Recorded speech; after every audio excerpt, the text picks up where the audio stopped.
Hello, welcome to DNKS Legacy Productions. Thanks for stopping by. If you like this video at the end, give us a like and subscribe. Thanks for watching, even though you haven't watched yet. But thanks for stopping by and hopefully continuing to watch and joining our channel.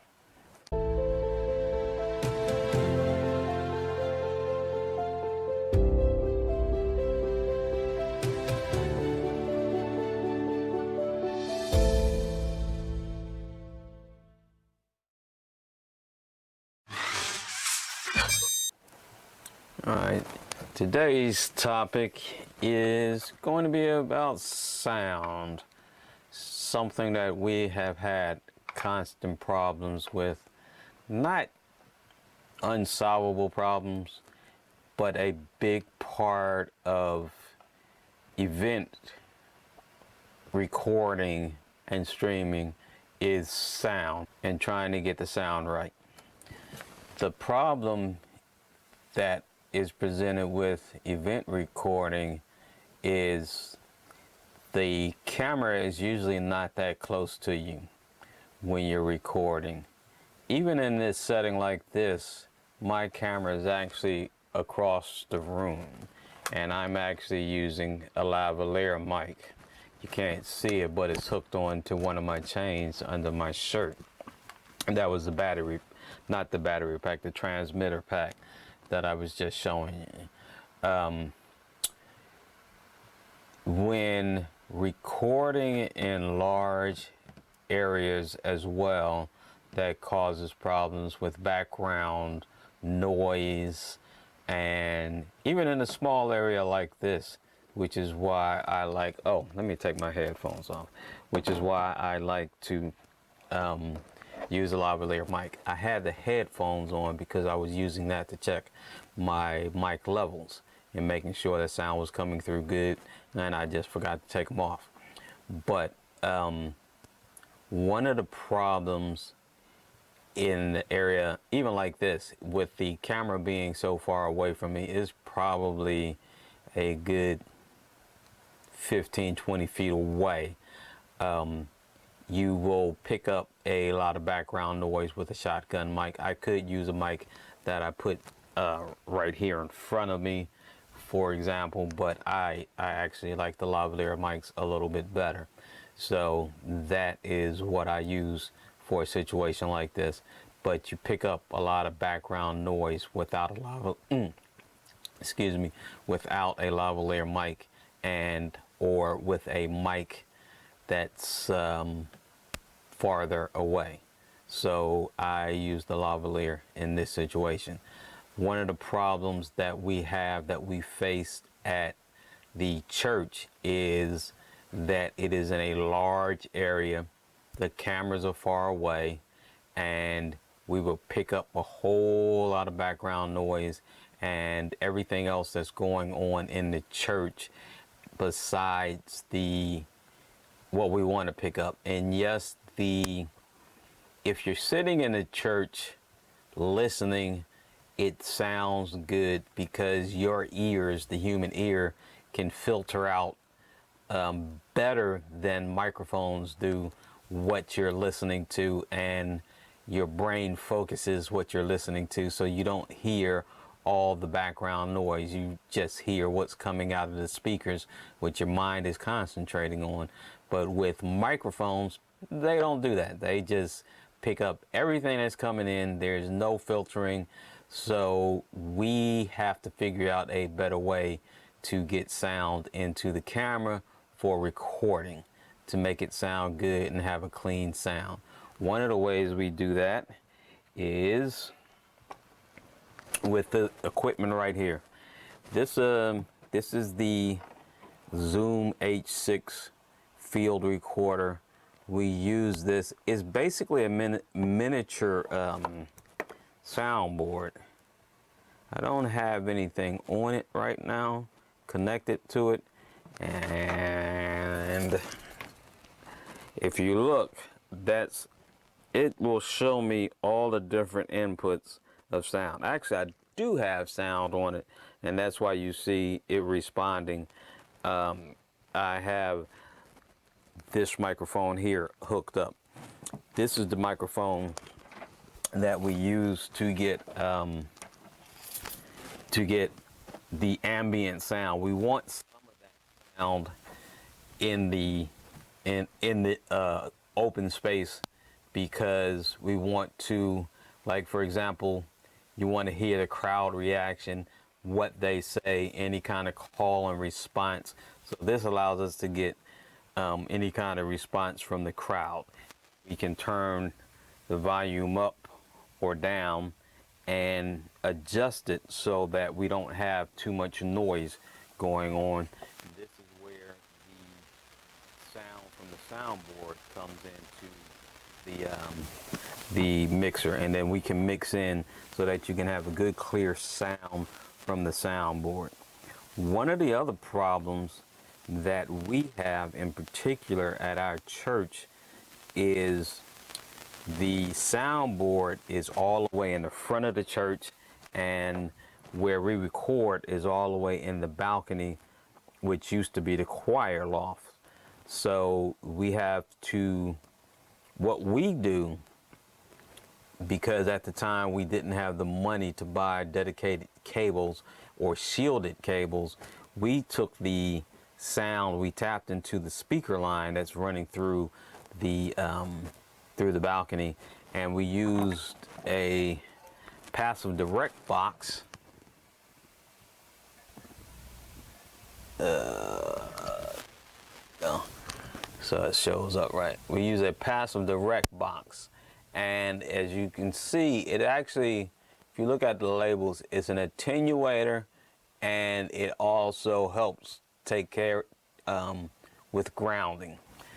And that is important because the passive direct, there's 3 different types of signals coming off the soundboard. There's the speaker level, which we're tapping into. There's the mic level, and then there's line level. Mic level is the lowest of the 3. There's speaker level. I should have said that, didn't say that in order, but there's speaker level, line level, and mic level. And we're getting speaker level. This box allows us, if you look right there, it allows us, oh wait a minute, I'm pointing to the wrong thing. Yeah, right there. It allows us to reduce the power that's coming through the line. It allows us to reduce it by 0 dBs, 20 dBs, and 40 dBs, so that it doesn't blow up the preamps in the Zoom or in the camera, whatever the sound is connected to. So this allows us to basically reduce the power that's coming through the speaker line, so that the camera can handle it or the Zoom can handle it. This also, one of the other problems that we have at the church is the electrical noise caused by the wiring, the power lines going through the church and in the balcony. The electrical noise causes a hum and things like that. Also, if you're recording in a close environment like this, you don't really have to worry about the radio signals, because even as crazy as that sounds, the distance between the camera and me right now is not that great. But in the case of our situation at the church, this box is needed because this ground function makes sure that, easiest way to explain it, if the grounding for the electrical that we're hooked up to in the and the balcony versus the grounding that the electrical is hooked up where the soundboard is, if they're not on the same circuit, that grounding could cause a hum. And one of the other things that I mentioned just a few minutes ago was radio signals.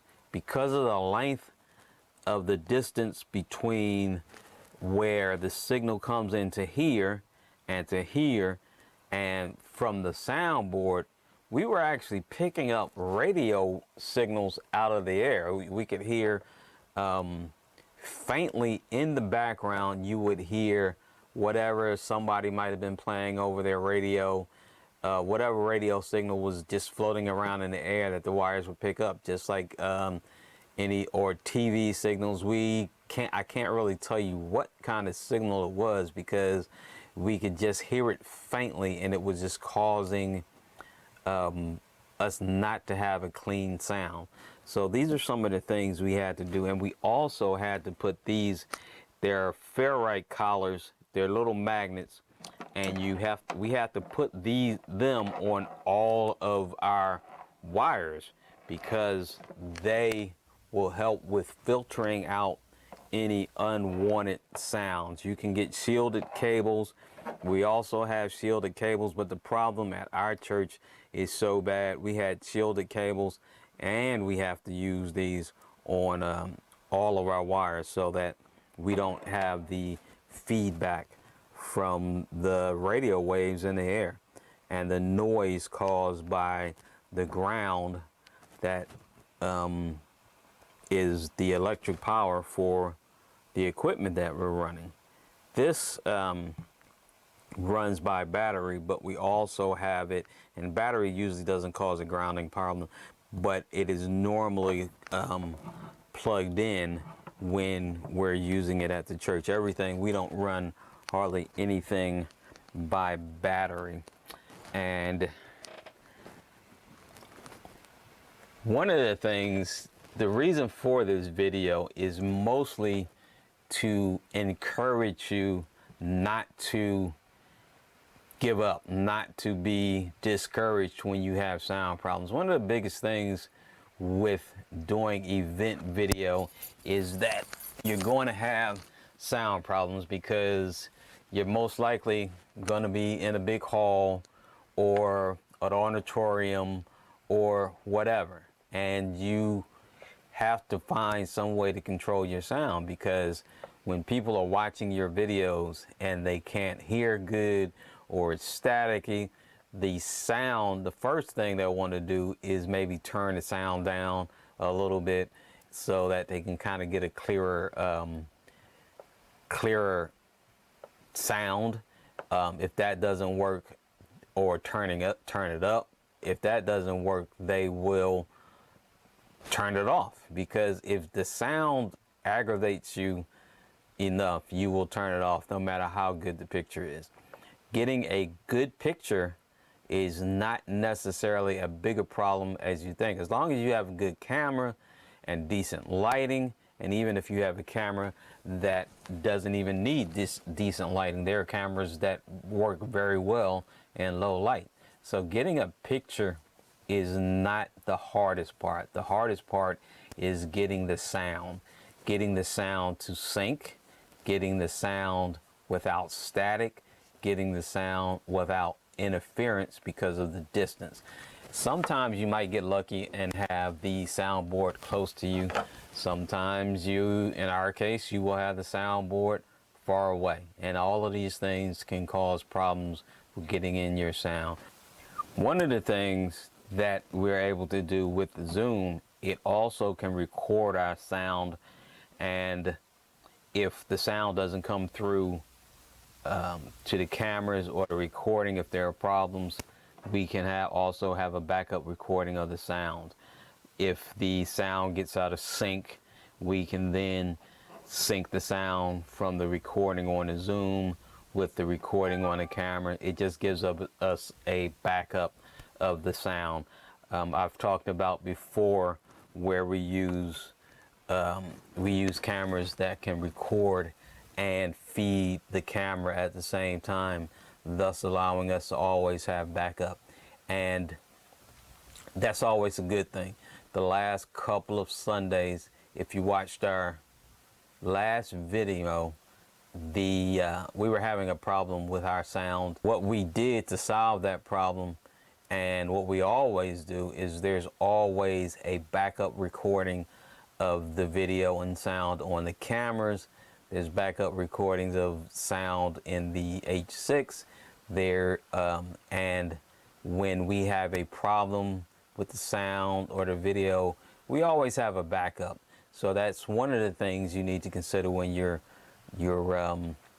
buying your cameras, which is not doesn't have anything to do with the sound, and this is mostly about sound, but having a camera that can also record and send the feed to the computer at the same time is a very big help, and it has helped us a lot, because some of the problems that we've had in the last couple of weeks you will not see on what we stream to the internet. That is the other thing about recording live and streaming it later.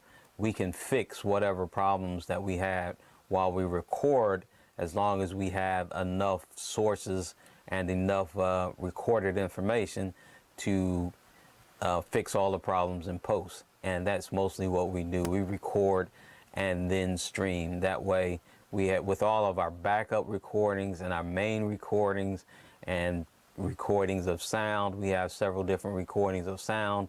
We can fix the problems that arise while recording a live event. So we stream, we don't live stream, but that allows us to fix whatever problems. So make sure you pay attention to your sound.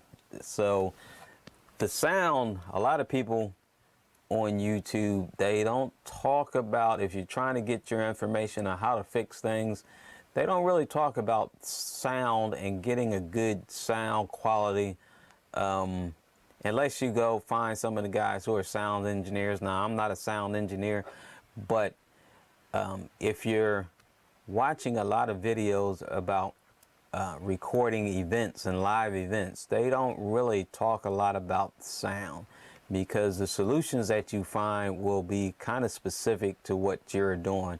And if you're just trying to figure out your sound from watching somebody who does YouTube videos with a setup kind of like the setup I have here, it's not quite the same animal, because in a theater environment, a hall environment, a auditorium environment, a church environment, your problems with your sound are going to be a little bit different, and you're also trying to get sound off of the soundboard, so you have to figure out a way to get sound off the soundboard. Now, the solutions we use might not necessarily be the solutions you use. You may be able to come straight off the soundboard with a dedicated wire, because your soundboard might be at the back of the church. That's a perfect scenario in my view. I would love to be able to have the soundboard at the back of the church, where I could just plug in straight to an output on the soundboard, a mic level or a line level, and get my good clean sound from there. But we can't do that, so we had to find another solution. And my point of this video is that you can find solutions. You can figure out what's going on. You just have to be aware, and you can solve your problems. You just have to be aware that your sound is going to be as big a consideration as your video. And actually, I'd say it's even a bigger consideration, because our first few attempts at recording events at the church did not go well. We got great picture, but we didn't know how to really monitor the sound that was coming in. And then when we got looked at the recordings afterward, the sound was terrible. And just say those videos are not up on the website, because people won't watch them. They're the kind of videos that will make you turn them off because the sound is terrible. So pay attention to your sound and just know that sound is going to be a huge factor, a huge consideration besides just getting a camera. And do your research. The videos, actually not videos, do your research. The information is available for you to figure out your sound problems, or not necessarily sound problems, but your sound. Figuring out how to get good sound into your videos. You can do it. It's complicated. The learning curve is it's not easy, but you can do it. One of the problems that we had in the beginning is our sound system at the church wasn't that great, and we were having problems with that, so we had to figure that out as well. So this is a journey. The more you do, as my partner says, the further we go, the more we learn, the better we get. So just keep that in mind. The more you do, the further you go, the more you will learn, and the better you will get, and the better quality videos you will have to stream for your clients, for your congregation, for whoever you're doing this for. So don't get too frustrated. Keep it up. If you need help, you can contact us. Our information is on the YouTube site and the website. So have fun, keep the frustration down, and just do it. See ya.